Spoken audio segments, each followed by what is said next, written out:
I'm Jed, 35, a software developer who silently supported my family for years while enduring their constant disrespect.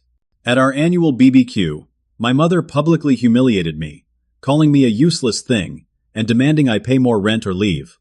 Little did they know I'd been preparing for this moment. The next day, I vanished from their lives completely. What happened next taught them exactly how useless I truly was. Before I continue, let me know where you're watching from. Hit that like and subscribe button, and get ready to see how my family's 50 missed calls were just the beginning of their wake-up call. Growing up in the Sullivan household, I always felt like an outsider despite being right in the middle.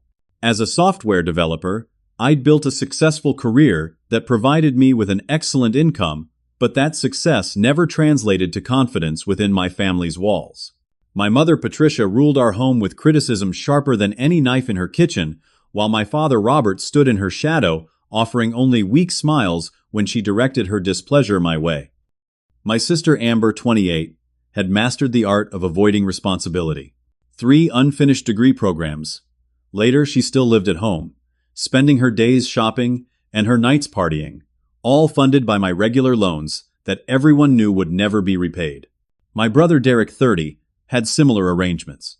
His failed business ventures became family legends, each one requiring a temporary bailout that somehow became permanent additions to my monthly expenses. Jed, since you're making so much with all those computer things, you wouldn't mind covering the property taxes this year, would you? This question from my mother had become an annual tradition, as predictable as Thanksgiving. Turkey. What started as occasional help had transformed into my shouldering nearly 80% of the household expenses: mortgage payments, utilities, groceries, car payments, and even my siblings' cell phone bills. The irony wasn't lost on me that despite paying more than $4,000 monthly toward household expenses, I was still treated like a tenant with no say in household decisions. I occupied the finished basement, which my mother referred to as your apartment whenever discussing my rent contribution, but as my basement whenever she needed storage space or wanted to host her book club. Remember when Jed tried to suggest we replace the kitchen cabinets? My sister would laugh when reminiscing with family friends. Mom shut that down so fast. What they conveniently forgot to mention was that I had offered to pay for the entire renovation myself. At work, my experience was dramatically different. My team valued my input, my manager praised my solutions, and junior developers sought my mentorship. I had built a reputation as the guy who could solve problems without seeking the spotlight. This contrast between my professional respect and family disrespect grew more painful each year. 6 months ago, I received a substantial promotion that increased my salary by 30%. I kept this information to myself, diverting the additional income into a separate account. Something had shifted inside me. A quiet resolution that I wouldn't continue this arrangement forever. The promotion felt like a signal, a reminder that I had value beyond being my family's personal ATM. The dynamics in our house followed a predictable pattern. Mother would identify a need, announce that we should address it, then look directly at me for financial commitment. Father would stare at his hands, relieved not to be the target. Amber and Derek would suddenly remember urgent appointments elsewhere, and I would not open my banking app and transfer the requested amount. "You're so lucky to have such a generous brother," friends would tell my siblings, who would reply with practiced humility. "We're blessed to have him," while simultaneously texting me to increase their monthly allowance. The family home, a spacious, 4-bedroom colonial in a desirable suburb, had been purchased mainly with my down payment contribution, though this fact had been carefully rewritten in family lore as a team effort. When relatives visited, Mother would give tours of her home with no mention of who paid the mortgage. My resentment built slowly, like water filling a basement during spring floods.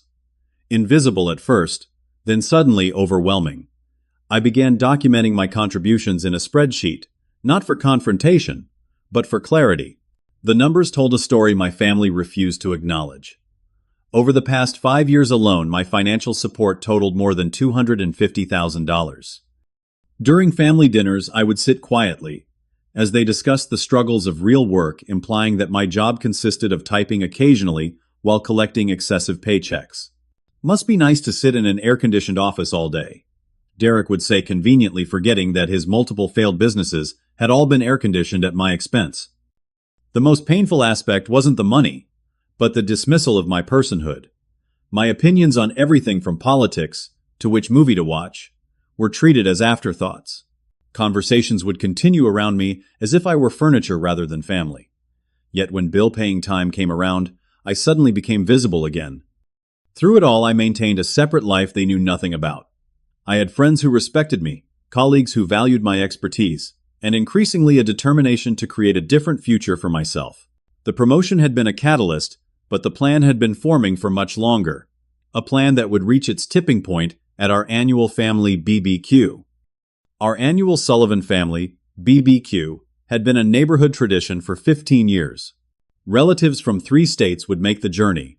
Neighbors would bring side dishes, and for one day, our backyard transformed into a social hub for nearly 50 people.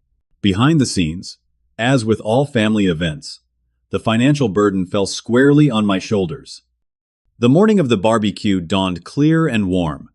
Perfect weather for what would become a watershed moment in our family history.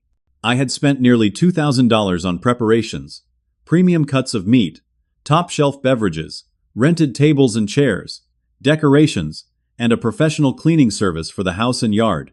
As usual, my contributions were expected rather than appreciated. "Jed, the ice delivery is late.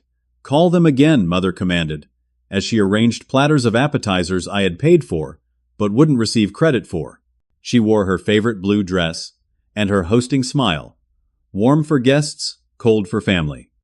I made the call, resolved the delivery issue, then continued setting up the grill station. Father stood nearby, ostensibly helping, but mostly staying out of Mother's way. "Looking good, son," he said quietly, his standard, non-committal encouragement that never extended to actual support when it mattered. Amber fluttered around taking selfies with the decorations, careful to avoid any actual work, while creating the impression of involvement for her social media followers. Derek arrived an hour late, bringing nothing but an appetite and complaints about the beer selection. Guests began arriving at 2 o'clock. I greeted them warmly, took drink orders, and managed the grill, while Mother held court on the patio, accepting compliments on her beautiful setup. "Patricia, you've outdone yourself," this year gushed Aunt Helen, unaware that my credit card had financed the entire event. The first round of small humiliations began with dinner service. Mother ensured I was served last despite my role as chef. "Jed doesn't mind waiting," she told guests with a laugh. "He's used to being patient." The subtle dig went unnoticed by most, but my cousin Marcus caught my eye with a sympathetic glance. Throughout the afternoon, Mother found opportunities for criticism disguised as humor. "Jed still hasn't figured out how to dress for occasions," she announced when introducing me to her friend's daughter, drawing attention to my perfectly appropriate but simple button-down shirt and khakis. By 6 o'clock, the party was in full swing. Children played tag through the yard, adults clustered in conversation groups, and the food had received universal praise. I had been grilling continuously for 4 hours, taking no breaks, and ensuring everyone's preferences were accommodated. My back ached, but I maintained the smile expected of me. The catalytic moment occurred as twilight approached. I had finally fixed a plate for myself and found a seat at the edge of the patio. Exhausted from hours of cooking and hosting, I reached for my iced tea, but misjudged the distance. The glass tipped over, sending the dark liquid across the patio stones. The spill was minor, easily cleaned with a nearby napkin, but Mother, who had been watching for any opportunity, pounced as if I'd committed an unforgivable offense. "For God's sake, Jed," she exclaimed loud enough to halt several conversations. "Can't you do anything right? Always making messes for others to clean up?" I reached for napkins, my face burning with embarrassment, as guests pretended not to notice, but Mother wasn't finished. "This is exactly why your apartment is always such a disaster," she continued, though she hadn't visited my meticulously organized space in months. No respect for other people's property. The gathering had gone silent, the uncomfortable tension palpable. Father studied his plate with sudden intensity. Amber and Derek exchanged smirks, enjoying my public dressing down.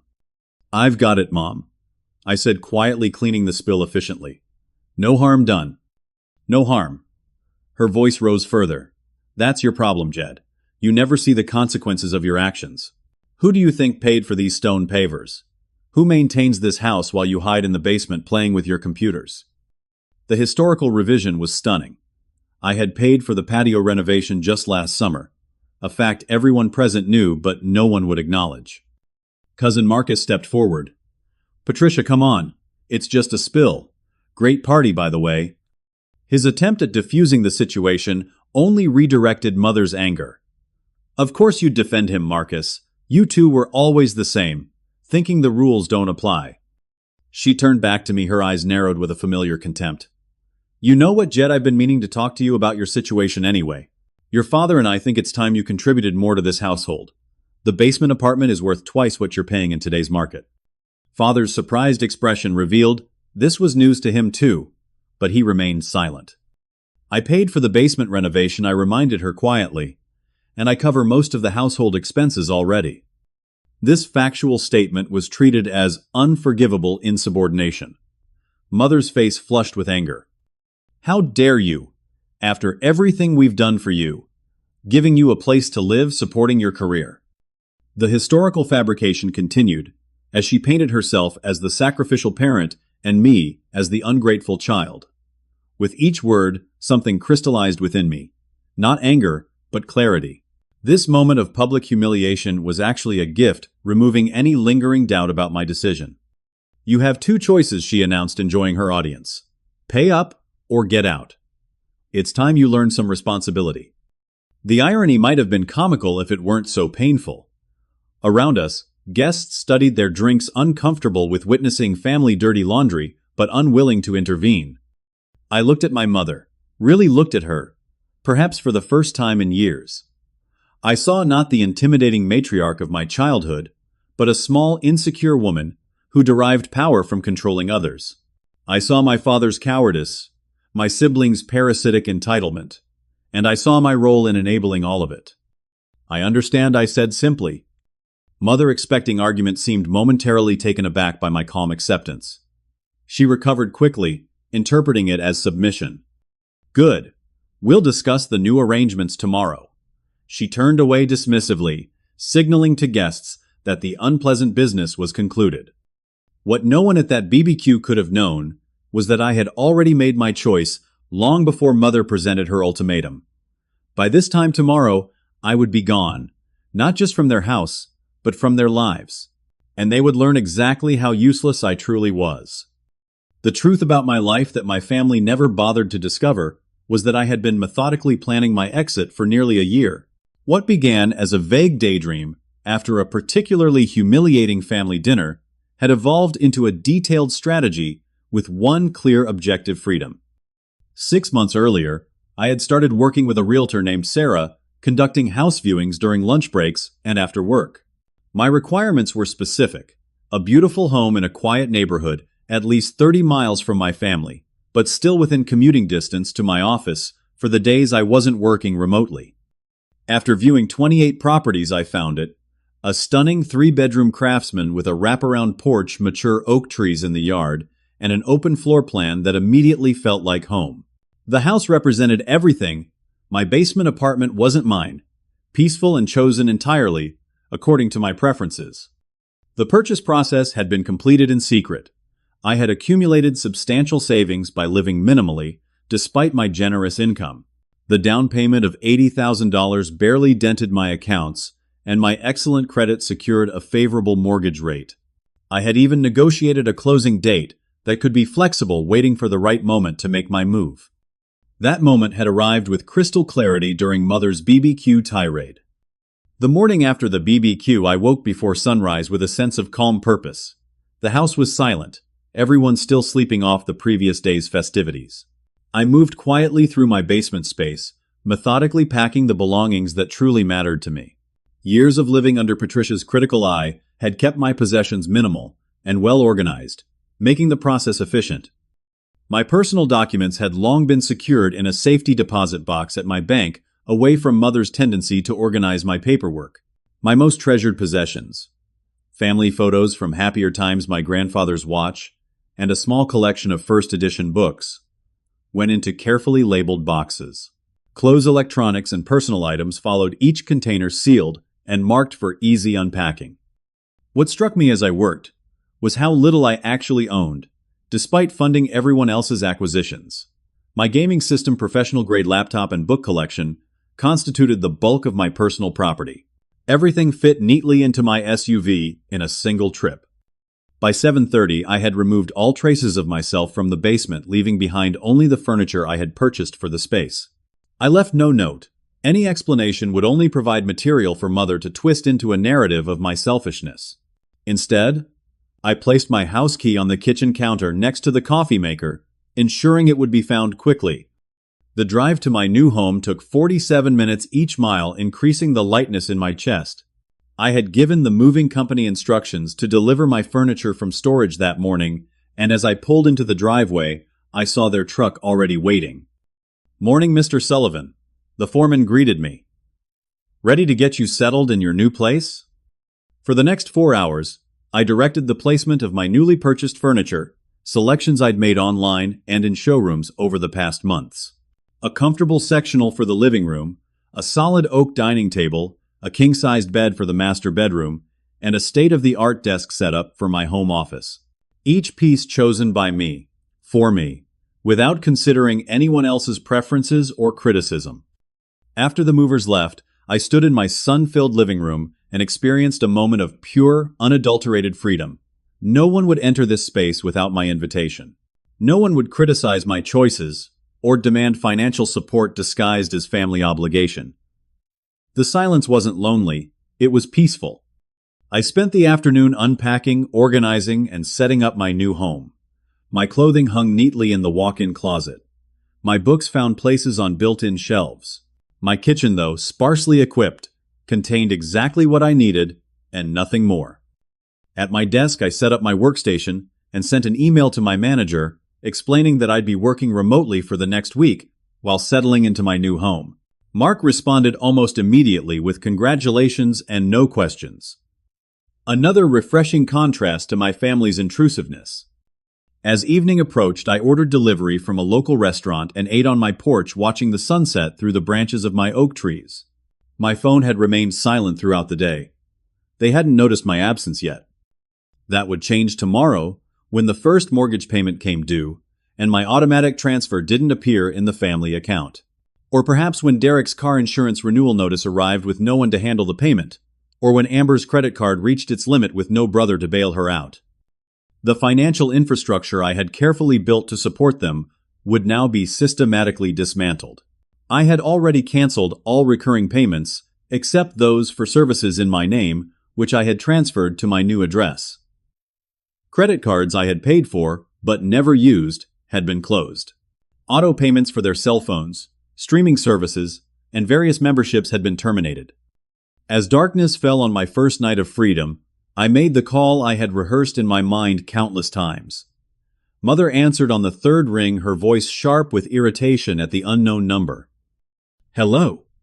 "It's Jed," I said simply. "Where are you? Your things are gone.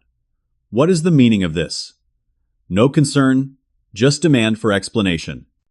"I've moved out," I replied, keeping my voice level. "As you suggested yesterday, I've chosen to get out rather than pay up." "Don't be ridiculous," she scoffed. "Where would you even go? You'll be back when you realize how good you had it here." "I'm in my new house," I continued calmly. "I won't be coming back, and I won't be providing financial support anymore. I thought you should know that all the automatic payments I've been making for family expenses have been canceled." There was a moment of stunned silence before she found her voice again. "You can't do that. We have arrangements." "What about the mortgage? Your father's medication? Your siblings' allowances?" "Those were never arrangements," I corrected her. "They were impositions that I accepted out of misplaced loyalty. I'm no longer available to be the family bank." "How dare you?" Her voice rose to the familiar shrill tone that had intimidated me for decades, but now seemed merely sad. "After everything we've done for you, let's see how you live without this useless thing," I said, quoting her BBQ insult back to her. "Good luck." What followed was a tirade of accusations and curses that I listened to without interruption. Father took the phone at one point, his voice uncharacteristically emotional as he veered between pleading and scolding. Finally, Derek grabbed the receiver to inform me that I was selfish, ungrateful, and would regret abandoning my family. I ended the call during Amber's turn to berate me. Her voice cut off mid-sentence as I pressed the red button. Then I blocked their numbers. A temporary measure to give myself space to adjust to my new reality. Sitting on my new couch in my new home, I felt neither triumph nor guilt, but something more complex: grief for the loving family. I had never had relief at escaping the toxic one I did have, and cautious hope for the independent life ahead of me. For 3 days following my departure, I maintained complete radio silence with my family, focusing instead on settling into my new life. I arranged my home office, explored my neighborhood, introduced myself to neighbors, and enjoyed simple pleasures long denied me, like choosing what to watch on television without negotiation, or cooking meals that suited only my television preferences. Meanwhile, according to my cousin Marcus, who called to check on me, chaos had erupted at the Sullivan household. Their initial reaction had been dismissive confidence that I would return once I had made my point or run out of options. "Your mom kept telling everyone you were having a little tantrum and would be home within days," Marcus reported. "She even left your basement door unlocked for when you inevitably came crawling back." This misreading of the situation was so profound, it would have been comical if it weren't so sad. They had never actually known me at all, despite living with me for decades. By day 4, when I hadn't returned or responded to their messages, the family narrative shifted from dismissal to anger. Mother told relatives I was punishing the family for one little disagreement, conveniently omitting the years of exploitation and disrespect that had preceded my exit. On day 5, the first financial reality hit when automatic payments for utilities failed to process. The electricity company sent a warning about the overdue bill, the first of many such notifications to come. Marcus described the scene. Aunt Patricia was absolutely shocked when the cable got shut off. She kept saying there must be some mistake, that those bills take care of themselves. He paused before adding, "I don't think she ever realized those bills took care of themselves because you were taking care of them." By the end of the first week, my absence had created visible disruptions in the household's functioning. Father, who had never managed household finances, struggled to make sense of the numerous accounts and payment schedules I had silently maintained for years. Derek and Amber faced with canceled credit cards, and subscription services vacillated between indignation and panic. Your brother actually had to cancel his weekend trip because his gas card was declined, Marcus said, not bothering to hide his satisfaction at this development. "First time I've ever seen him face a consequence." Mother's response evolved in predictable stages, from righteous anger to manipulative tactics. She began calling from different numbers to bypass my blocks, leaving voicemails that alternated between guilt-inducing reminiscences about my childhood and thinly veiled threats about family obligations. "Jed, sweetheart, I was just thinking about how I used to read to you every night before bed." One message began sweetly before transitioning to, "I never thought I'd raise a son who would abandon his mother in her time of need." These attempts at emotional manipulation might once have pierced my defenses, but my week of independence had already begun strengthening my resolve. Each day, without criticism or financial demands, reinforced that I had made the right decision. The most telling development came when I checked my email and found a notification from my bank about unusual activity, multiple attempts to access my accounts using outdated password recovery questions. The IP address matched our family home's internet provider. Someone, most likely Mother, had tried to gain access to my finances when emotional appeals failed. By day 10, the family had progressed to offering compromises, Father called, suggesting I could still help out, but maybe a bit less than before. This proposition revealed they still didn't understand the fundamental issue. This wasn't a negotiation for better terms in an ongoing arrangement. It was a complete termination of a dysfunctional relationship. The missed calls accumulated, 5, then 12, then 27. By the end of the second week, my phone showed 50 missed calls from various family members and their associates, including distant relatives, suddenly concerned about my well-being, and neighbors enlisted to check on Jed. What none of their messages addressed was the underlying problem. Not one family member had acknowledged the years of disrespect, financial exploitation, or emotional manipulation. Their concern wasn't for my happiness, but for the restoration of their comfortable status quo. The most surprising reaction came from my father. After 2 weeks of chaos, he left a voicemail that contained the first hint of genuine reflection I'd ever heard from him.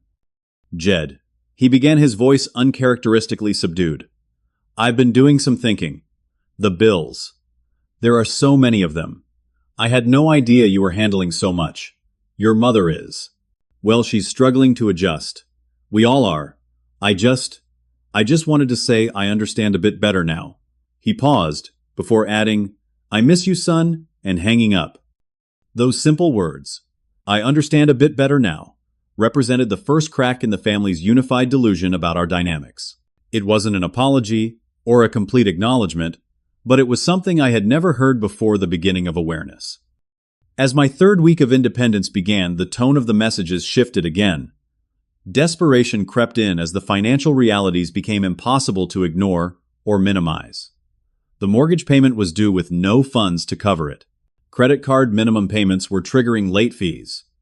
Derek's car insurance had lapsed, making his daily commute to his part-time job technically illegal. "Jed, this has gone far enough," Mother declared, in her latest voicemail, her voice tight with suppressed panic. "Your selfishness is hurting the entire family. Is that what you wanted to see us suffer? What kind of son does this to his parents?"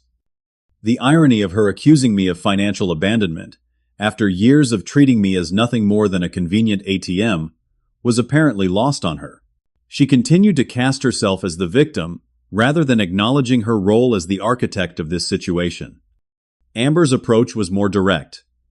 "Listen, brother, I get that Mom pissed you off, but punishing me isn't fair. I've got rent due on my studio space, and no way to pay it. Just help me out this one last time, and I swear I'll figure something out for next month." Her studio space was a membership at an upscale gym. She rarely attended, and figuring something out had been her perpetual promise for years. The fact that she saw my self-determination as punishment, rather than the natural consequence of her own choices, spoke volumes. Derek predictably vacillated between threats and bribes. "You better get your ass back here and fix this mess," he demanded in one message, while offering in the next. "If you help out with the mortgage this month, I'll totally pay you back when my new business venture takes off." Through it all, I maintained my silence, focusing on building my new life one day at a time. I established routines that prioritized my well-being. Regular exercise, nutritious meals, adequate sleep, and creative pursuits, long abandoned under the weight of family obligations. I reconnected with friends I had neglected and accepted social invitations previously impossible due to family demands. The contrast between my past and present circumstances became clearer each day. Without the constant drain of financial and emotional support from my family, I discovered I had abundant resources for my own life. Not just money, but energy, creativity, and joy that had been systematically depleted for years. By the end of the third week, the 50 missed calls had doubled each one, representing not concern for my well-being, but panic at the crumbling of a system built on my exploitation. Their house of cards was collapsing, and from the safety of my peaceful new home, I finally felt strong enough to watch it fall, without rushing in to rebuild it. As the fourth week of my independence began, the consequences of my departure intensified for the Sullivan family.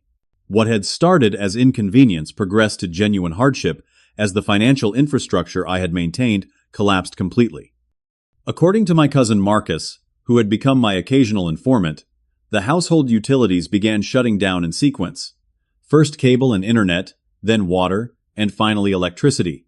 Each service disconnection triggered a new wave of crisis and blame shifting among family members. Aunt Patricia had to call an emergency family meeting, Marcus reported during our weekly check-in call. She actually used the phrase, "financial state of emergency," like she was the president addressing the nation. Uncle Robert just sat there looking shell-shocked. Mother, who had worked part-time at a boutique for spending money rather than necessity, found herself increasing her hours and begging for overtime. At 58, she struggled with the physical demands of retail work, coming home with swollen feet and complaints about inconsiderate customers oblivious to the irony given her treatment of her own son. Father at 62 faced the most dramatic adjustment. His comfortable semi-retirement had been subsidized by my contributions, allowing him to work reduced hours at his accounting firm. Now, he returned to full-time status, accepting evening bookkeeping clients to generate additional income. The stress aggravated his hypertension, a condition previously controlled by medications I had paid for, without complaint. Perhaps the most significant developments involved my siblings, who encountered true adult responsibility for perhaps the first time in their lives. Derek, finding his car insurance lapsed, and his credit cards declined, was forced to take the bus to his part-time bartending job. After missing several shifts due to transportation issues, he faced the very real prospect of termination. Amber's situation proved equally illuminating. Her various artistic pursuits had always been financed by my regular subsidies. Without this support, she discovered that her passion for photography didn't translate to marketable skills without additional training or effort. After several rejected job applications, she reluctantly accepted a position as a barista at a local coffee shop, a role she described to friends as temporary and beneath her potential. The mortgage situation loomed largest among their financial challenges.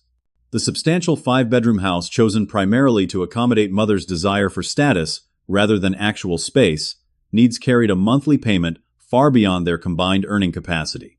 After missing one payment, they received the first warning letter from the bank. A second missed payment triggered calls from the mortgage company and the beginning of pre-foreclosure proceedings. Word of the family's difficulties spread through their social circle, creating exactly the kind of public embarrassment Mother had always been desperate to avoid. Neighbors who had attended the fateful BBQ connected the dots between my disappearance and the family's sudden austerity. The Sullivan home, once the site of frequent entertaining, went dark and quiet as they could no longer afford to host gatherings. "Your mom told everyone you had a nervous breakdown and were in a facility somewhere," Marcus revealed with undisguised disgust. When I corrected that lie at Grandma's birthday dinner, Patricia nearly choked on her cake. The extended family's reactions split along predictable lines. Some elderly relatives, influenced by Mother's selective storytelling, expressed concern about my abandonment of family duties. Others, particularly those who had witnessed Mother's treatment of me over the years, offered private messages of support through Marcus. "Uncle Steve actually laughed when he heard what happened," Marcus said. "He told me to tell you it was about damn time, and that the gravy train had to stop eventually. I think he's been waiting years for you to stand up for yourself." Meanwhile, my new life continued to flourish in ways I had never anticipated. Without the constant drain of family demands, I discovered I had energy for pursuits long abandoned. I joined a local hiking group, resumed guitar lessons, dropped in my 20s, and even began dating, something practically impossible under Mother's scrutiny and the financial strain of supporting 5 adults. My home transformed from an empty space to a true sanctuary. I planted a garden, installed bookshelves in the study, and created a music corner in the living room. Each addition reflected my preferences alone. No compromises, no criticism, no need to justify my choices to anyone. Work performance improved as well. Without the constant stress of family drama, I found new creativity and focus. My manager noted the change during our monthly review. "Whatever changes you've made in your personal life, they're working. Your output this month has been exceptional." The contrast between my thriving and my family's struggling created complicated emotions. I took no pleasure in their hardship, but I recognized it as the necessary consequence of years of unhealthy dynamics. Their current difficulties weren't my punishment, but simply reality without my intervention, the natural state of affairs given their choices and capabilities. As the 4th week stretched into the 5th, a significant development occurred when my father made contact through a channel I hadn't blocked, my work email. His message was brief, but represented a seismic shift in the family narrative. "Jed, I hope this message finds you well. Things are difficult here, as you might imagine. Your mother wouldn't want me to reach out, but I felt I needed to. I've been doing our accounts, trying to understand where we stand. The picture isn't good. I had no idea how much you were contributing all these years. No father should be this blind to what his son has been doing. I'm not asking for money. I just wanted to say I see now, and I'm sorry. If you're willing, I'd like to talk. Just talk. Dad. This simple acknowledgement, I see now, struck me more powerfully than any of the previous manipulative appeals. For the first time, a family member had recognized not just their financial dependence, but their failure to appreciate my contributions. It wasn't a complete reckoning, but it was the beginning of one. After careful consideration, I replied with equal simplicity, Dad, I appreciate your message. I'm not ready for a full family reconciliation, but I would be willing to meet just you for coffee next weekend if you'd like. Jed. His response came quickly. Saturday at 10, the coffee shop on Maple Street. Just me, I promise. We set the meeting and I approached it with cautious optimism. This would be our first interaction since my departure. The first test of whether genuine change was possible, or if this was simply another more subtle manipulation tactic. Meanwhile, the Sullivan household reached a critical juncture when the bank scheduled a meeting to discuss the mortgage arrears. Without my income, they faced impossible mathematics, monthly obligations that exceeded their combined earnings by a substantial margin. The prospect of losing the family home loomed as an imminent reality, rather than a distant threat. Derek's talking about moving in with his friend temporarily, Marcus reported. Amber's already looking at apartments she can't afford. Your parents are in complete denial, thinking some miracle will prevent foreclosure. The miracle they were counting on, though unspoken, was obvious: my return to the role of family savior. What they failed to understand was that my exit hadn't been a negotiating tactic, but a permanent reclamation of my life. Even if financial recovery were possible for them, the underlying dynamics that had driven me away remained unchanged in their minds. I was still the useless son who had selfishly withdrawn support, rather than the exploited provider who had finally established healthy boundaries. As I prepared for my meeting with Father, I reflected on how completely my perspective had shifted in just 5 weeks. The family home, once the center of my universe, despite its dysfunction, now seemed like a distant planet whose gravitational pull I had finally escaped. I felt compassion for its inhabitants, but no longer responsibility for their orbit. The final development of this period came when my mother, desperate for information about my whereabouts, convinced a mutual acquaintance to accidentally run into me. Thomas, a family friend who owned a bookstore I frequented, approached me with carefully casual questions about my new address for a customer appreciation mailing. The transparent attempt at reconnaissance might once have worked, but my newly developed boundaries held firm. Thomas the First said kindly but firmly, please tell my mother that if she wants to know where I live, she should ask me directly, rather than sending reconnaissance. I'm not hiding, but I am choosing who has access to my life now. His embarrassed expression confirmed my suspicion, and he admitted Mother had been worried sick, her standard characterization of her controlling anxiety when unable to monitor family members. She just wants to know you're okay, Jed. I'm better than okay, I told him truthfully. I'm finally well. Please tell her that. As I walked away from that encounter, I realized I had reached a milestone in my journey. For the first time since childhood, I felt neither guilt nor anxiety about asserting my boundaries with family. Their opinion of me no longer determined my self-worth. Their approval no longer dictated my choices. I was at last the author of my own story, rather than a supporting character in theirs. And as I prepared to meet my father, the first tentative bridge between my past and future, I carried this new strength with me, determined that any relationship moving forward would be built on mutual respect rather than exploitation. Saturday morning arrived with perfect autumn clarity, crisp air, golden sunlight, and leaves beginning their colorful transformation. I arrived at the Maple Street coffee shop 20 minutes early, selecting a corner table that offered both privacy and a clear view of the entrance. The nervous energy I had expected never materialized. Instead, I felt a steady calmness born of my weeks of independence.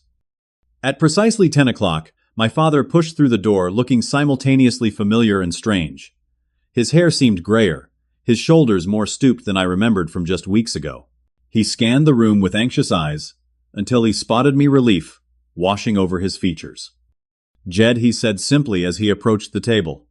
Thank you for meeting me. We exchanged awkward greetings as he settled into the chair opposite mine. For a moment, neither of us spoke, the weight of unaddressed history hanging between us. I had decided beforehand to let him lead the conversation. This meeting had been his request after all.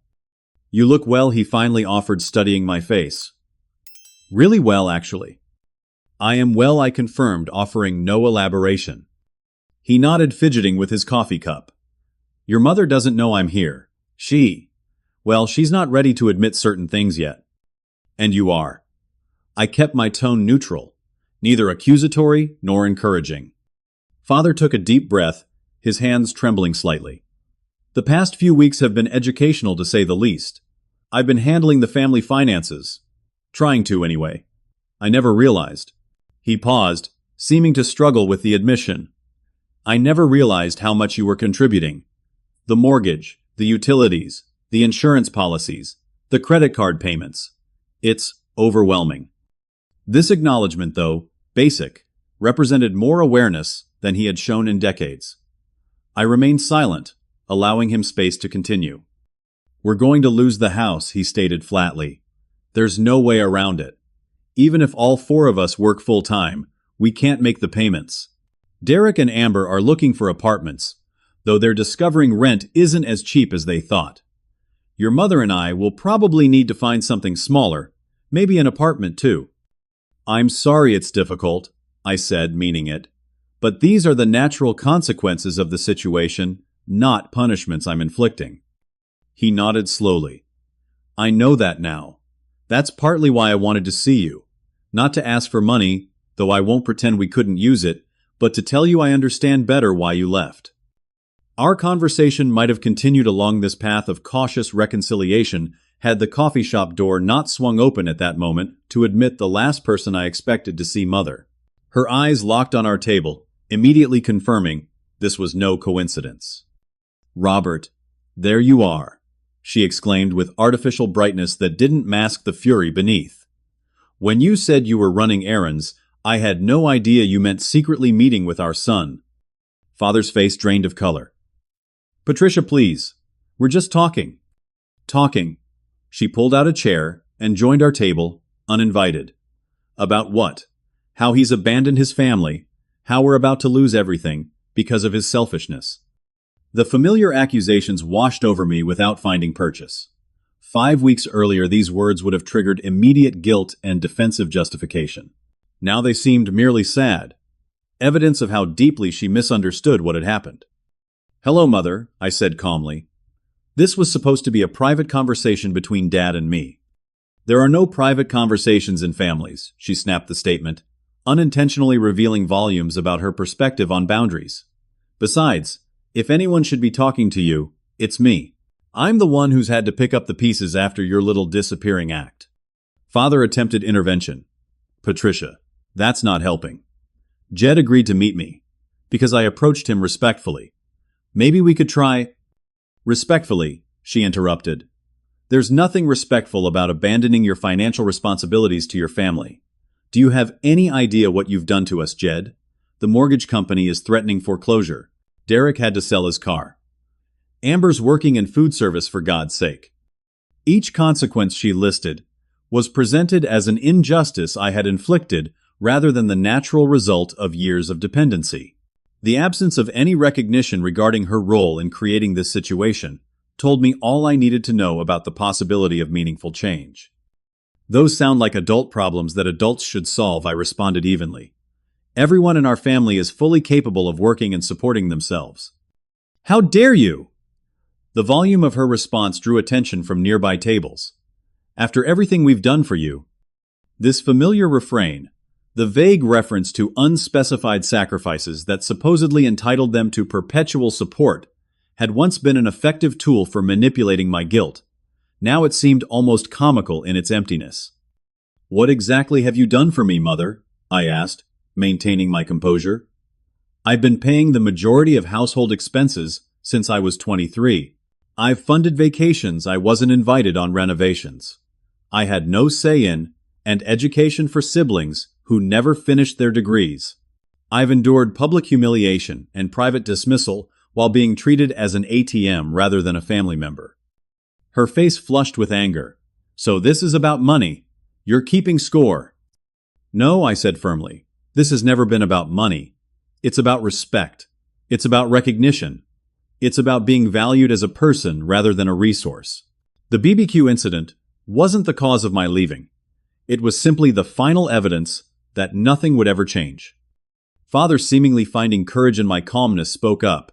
He's right, Patricia. We've taken Jed for granted for years. I've been reviewing our finances, and the amount he's contributed is staggering. And we've never properly acknowledged it, let alone expressed gratitude. Mother's head whipped toward him, shock at this betrayal evident in her expression. You're taking his side, after he's put us in this position. I'm not taking sides, Father replied with uncharacteristic firmness. I'm stating facts. Jed didn't put us in this position. We put ourselves here by becoming dependent on his support without appreciating it or planning for our own financial security. This unprecedented stand from my habitually passive father created a momentary silence at our table. Mother's eyes darted between us, her worldview visibly crumbling, as her usual allies failed to reinforce it. The momentary lull was broken by the arrival of two unexpected figures, Derek and Amber, who pushed through the coffee shop door with determined expressions. Somehow this private meeting had transformed into a full family confrontation. Mom texted us, "You were here." Derek explained unnecessarily as they pulled up chairs. Said we needed to present a united front against what I asked. This isn't a negotiation or a battle. I'm having coffee with Dad. Amber studied me with genuine curiosity. You look different. Happier. I am happier, I confirmed. I've built a life that works for me. While destroying ours, Derek muttered, though, with less conviction than Mother's accusations. Your life isn't destroyed, Derek. It's just different now. You're experiencing the reality that most adults live with. Financial responsibility for themselves. Mother sees this opening. See how callous he's become? He doesn't care that we're suffering. I do care, I corrected her. I don't enjoy seeing any of you struggle. But caring about your well-being doesn't mean I'm responsible for it. You're all capable adults with education skills and opportunities.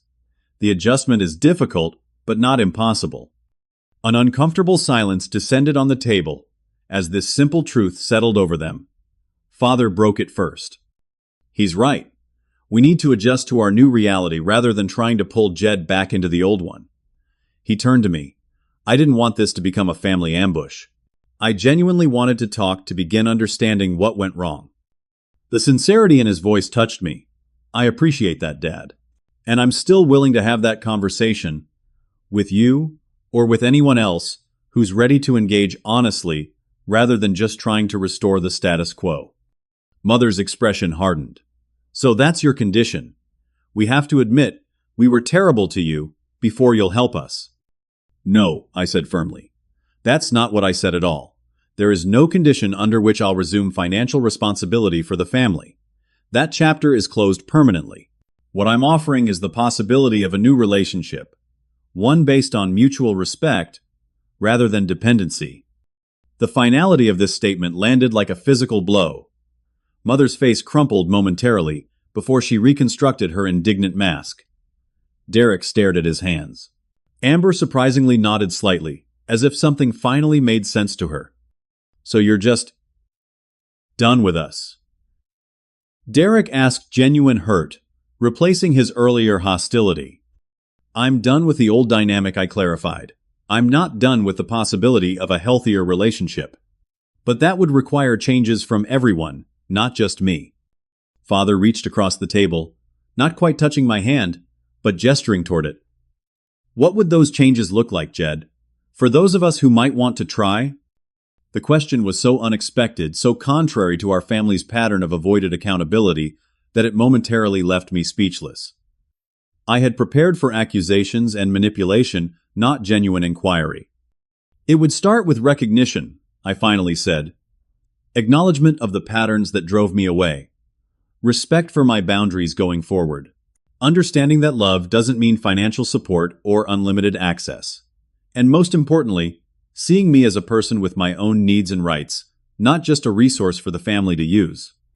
Mother scoffed, but the others seemed to be actually considering my words. Amber in particular appeared thoughtful. I never really thanked you, she said suddenly, for the art classes, the camera equipment, the rent on my studio space. I just expected it. That wasn't fair. This simple acknowledgement, the first genuine recognition from any family member about their entitled behavior, created a tiny crack in the wall I had built around my heart. "Thank you for saying that, Amber." Derek shifted uncomfortably, then added, "Yeah, same here, with the business loans and stuff. I always said I'd pay you back, but we both knew I wouldn't. That was pretty shitty of me." Mother watched these admissions with growing alarm, as if her children were being brainwashed before her eyes. "This is ridiculous. Are you all going to sit here and apologize to him while our family falls apart? He abandoned us when we needed him most." Patricia's father said quietly but firmly, "That's enough. We're not falling apart because Jed left. We're facing the consequences of choices we all made. Choices to depend on him, rather than supporting ourselves. If we want any relationship with our son going forward, this approach isn't helping." For perhaps the first time in their marriage, Mother found herself without allies in a family disagreement. The shift in power dynamics was palpable, her authority diminished by the financial reality her husband and children now understood. "Fine," she said tightly. "If you all want to grovel, go ahead. I'll be waiting in the car." She stood abruptly, gathering her purse. Before leaving, she leaned down to whisper loud enough for everyone to hear, "This isn't over, Jed." Families don't just end because one person decides to walk away. As she stormed out, the atmosphere at the table lightened perceptibly. Father sighed deeply. "I apologize for that. She's struggling to adjust to everything." "I understand," I said, and surprisingly I did. Mother's identity had been built around controlling the family narrative. My departure had not only removed financial support, but challenged her authority in ways she was ill-equipped to handle. For the next hour, the four of us engaged in the most honest conversation we had ever shared. Derek and Amber described their shock at discovering the true cost of independence. Father outlined the difficult decisions facing the family regarding the house and future living arrangements. I shared limited details about my new home and life, careful to maintain boundaries while still opening the door to potential relationship. No miraculous reconciliation occurred that day. Decades of dysfunction couldn't be resolved in a single coffee shop conversation. But something fundamental had shifted, a recognition of reality that created space for possible growth. As we prepared to leave, Father asked the question that had clearly been on his mind throughout our meeting.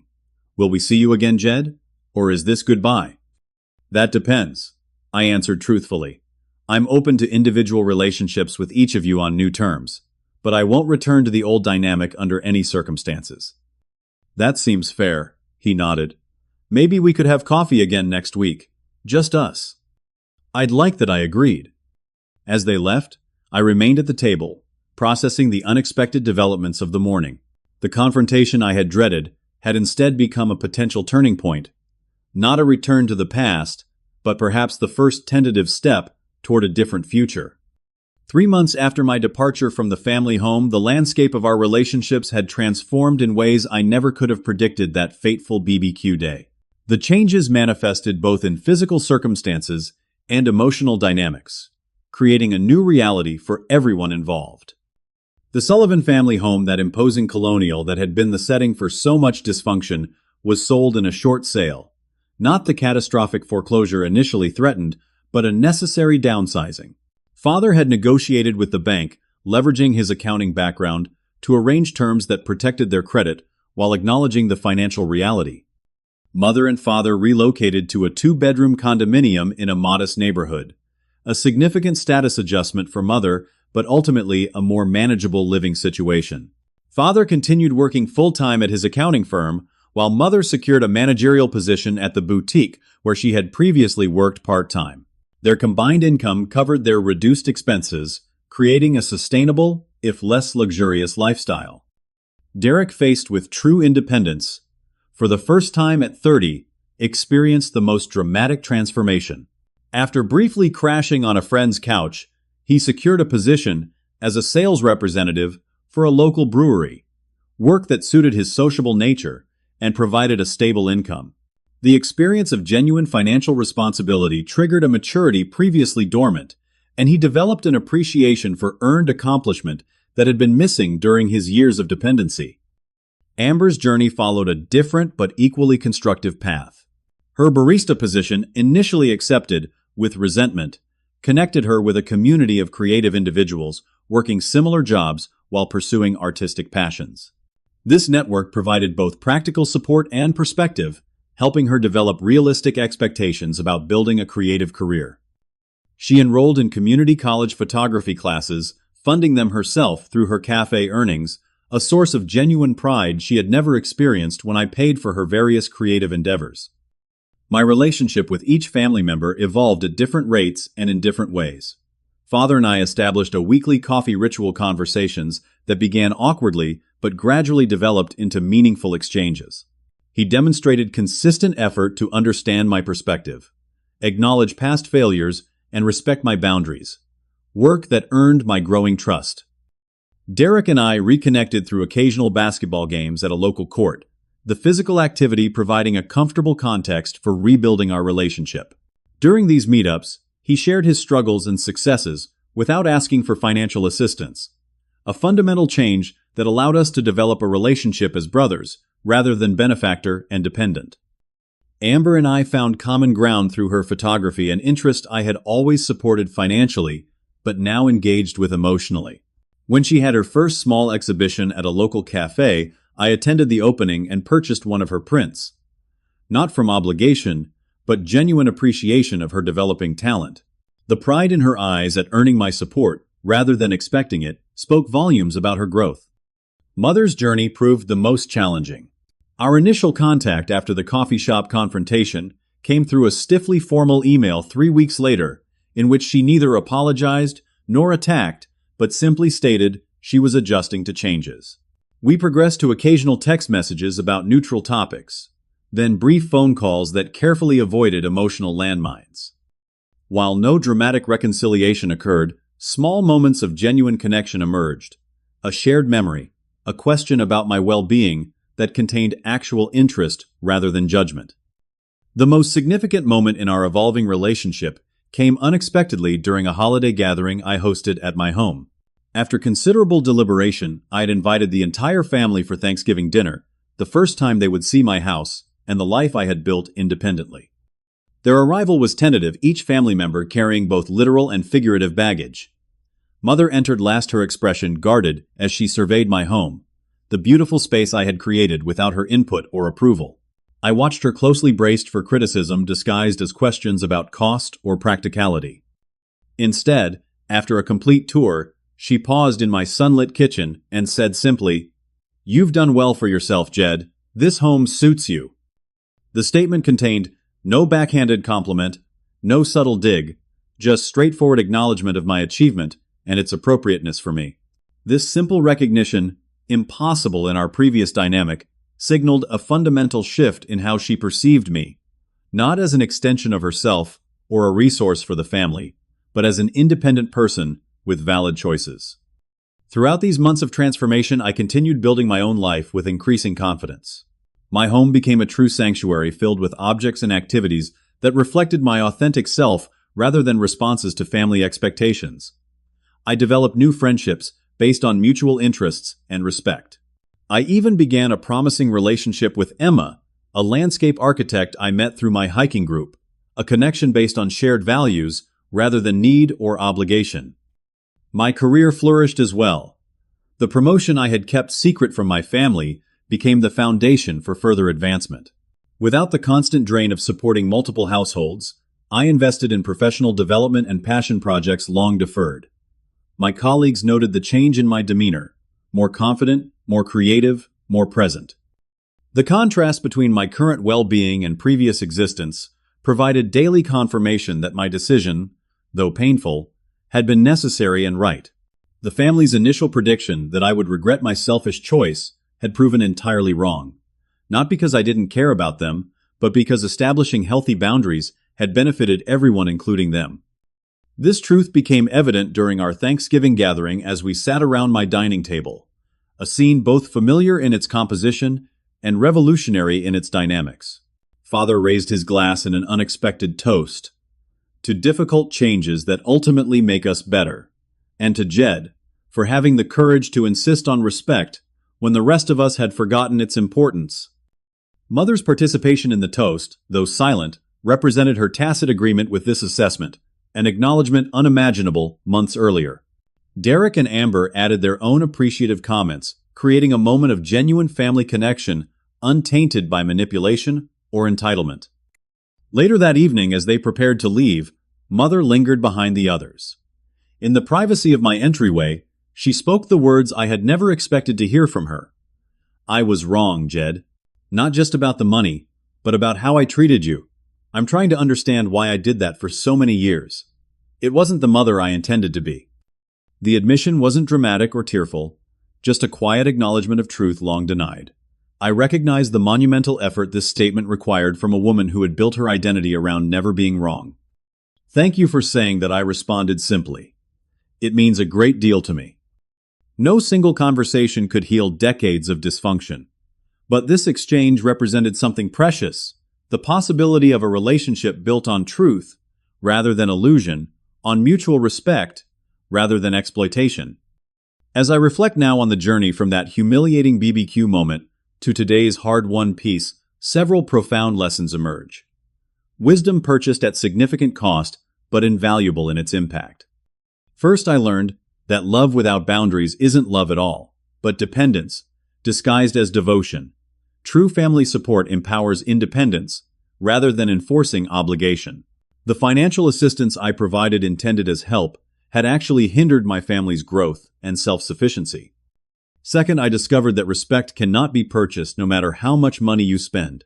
My attempts to buy my family's appreciation through financial support had achieved the opposite effect, creating entitlement rather than gratitude. Real respect emerged only when I respected myself enough to establish firm boundaries. Third, I recognized that sometimes the kindest action feels the cruelest in the moment. My departure caused genuine hardship for my family, but that temporary pain catalyzed necessary growth that perpetual enabling would have prevented. Their struggle towards self-sufficiency, though difficult, ultimately offered dignity that dependency never could. Perhaps most importantly, I learned that family relationships, like all relationships, must be chosen rather than merely inherited. The biological connections that unite us provide opportunity for meaningful bonds but guarantee nothing. True family is built through mutual respect, reciprocal care, and genuine interest in each other's well-being, elements that must be cultivated rather than assumed. The pain of my family's treatment will never completely disappear, nor should it. That hurt remains a reminder of boundaries that must be maintained and standards that cannot be compromised. But alongside that pain now exists possibility, the potential for relationships built on healthier foundations. I don't know what the future holds for the Sullivan family. The changes we've experienced are still new, the healthier patterns not yet firmly established. Mother may revert to old behaviors when the shock of consequences fades. Derek and Amber might slip back into expecting support, rather than creating self-sufficiency. Even Father's newfound assertiveness could waver under pressure. What I do know with absolute certainty is this: I will never again sacrifice my self-respect for the illusion of family harmony. I will never again fund my own diminishment.